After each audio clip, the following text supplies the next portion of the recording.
to be talk, and more talk? Look, we're hoping to debate the motion.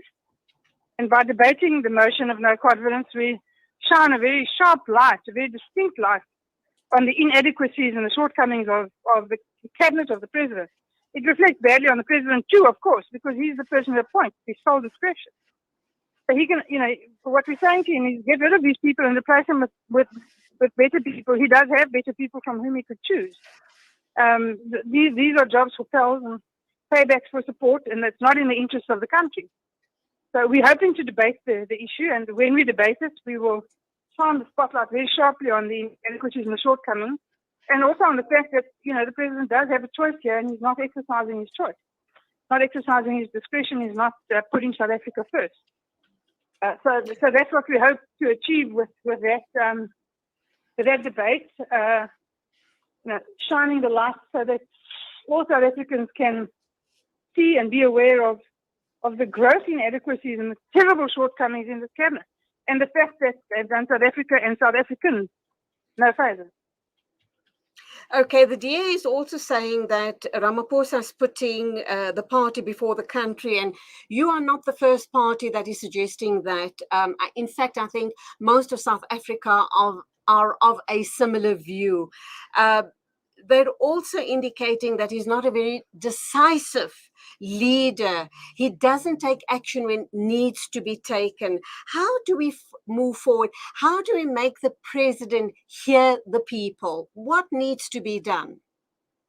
Well, South Africans are not used to, we're not used to a democracy. I mean, none of us knew a democracy before 1994. And so South Africans are really not aware of the power of their vote.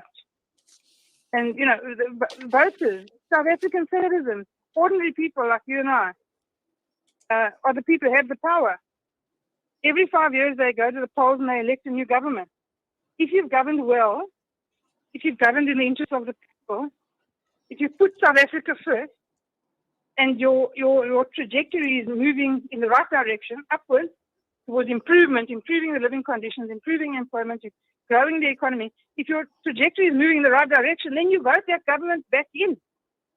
But if your government has done nothing for you, if they've taken you 17 steps backwards from the last elections, if the cabinet is filled with crooks, all we have to talk about is state capture and how many billions, zillions, gazillions of South Africans' hard-earned tax money has been stolen by other South Africans and foreigners. Just chunks of the country given away. Then that government is a government you vote out. And that is really what we need to do. We need to hold our governments accountable. To govern well, bring them back and let them govern. So don't govern well, get rid of them and let somebody else give it a shot. Okay, I don't want to put you on the spot here, but I do. This question begs to be answered, Glynnis. You are the former prosecutor for the NPA. Are you disappointed? Are you disheartened to note that there aren't these prosecutions against these crooked politicians, crooked business people, and that much of money has made its way out of the country by all of these crooks? And what do you believe now? I know you're in a new position, but having held a very crucial position at the MPA, what do you believe needs to happen? Is the money, can we ever hope to get our hands back on the money that truly belongs to us and our country?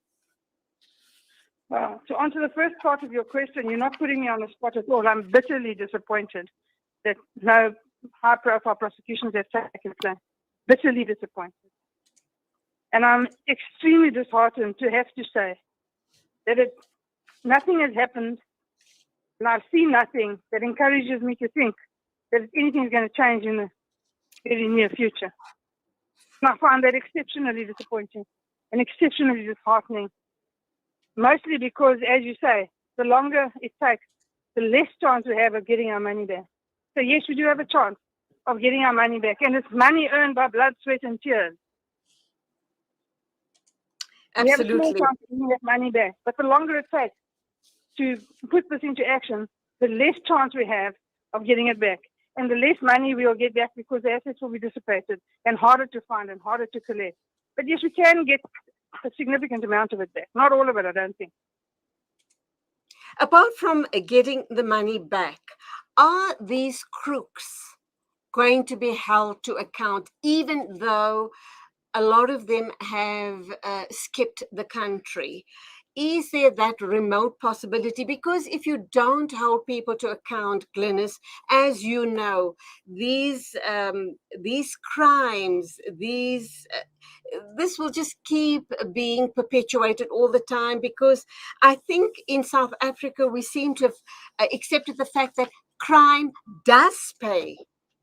So people will take all sorts of chances. You know, people in the highest of positions, in the highest of office, will get their hands on as much as they can because they believe nothing's going to happen to them. Yes, I agree with you 100%. So yes, there is a chance.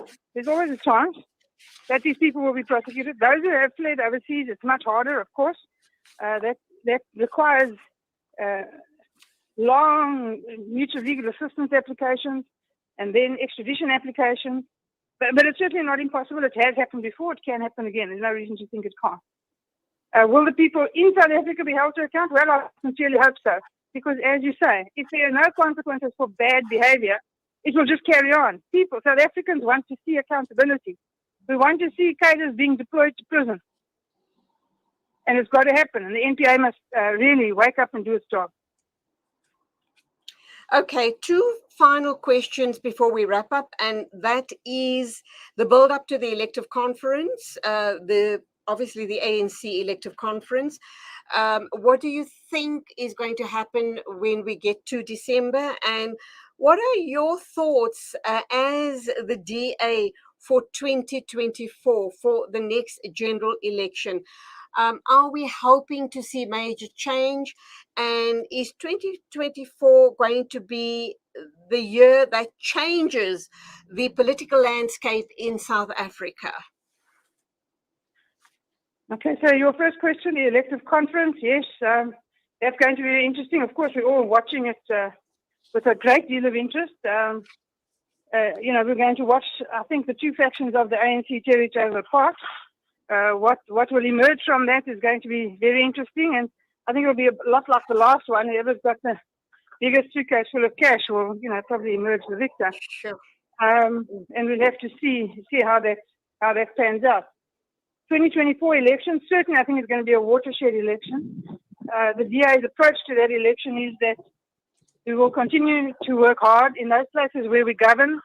We're going to work exceptionally hard to govern well, to govern in the interest of the people, to try and make improvements, even though a lot of those places where we govern, 25 or so years of neglect of infrastructure.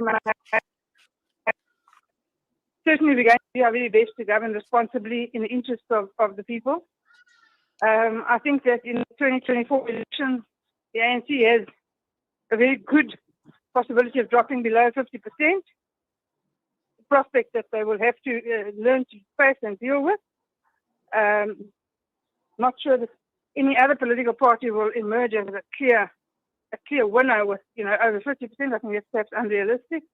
But I do think that the landscape of South African politics will change irretrievably in 2024, and that the best outcome we can hope for is a responsible, responsive, accountable and transparent government, even if it's a coalition government, that will then put South Africa first and govern in the best interest of the South African people and tackle those issues of unemployment, of growing the economy, of providing a proper education, and of trying to set South Africa on a path that our children and our children's children can look forward to a bright future.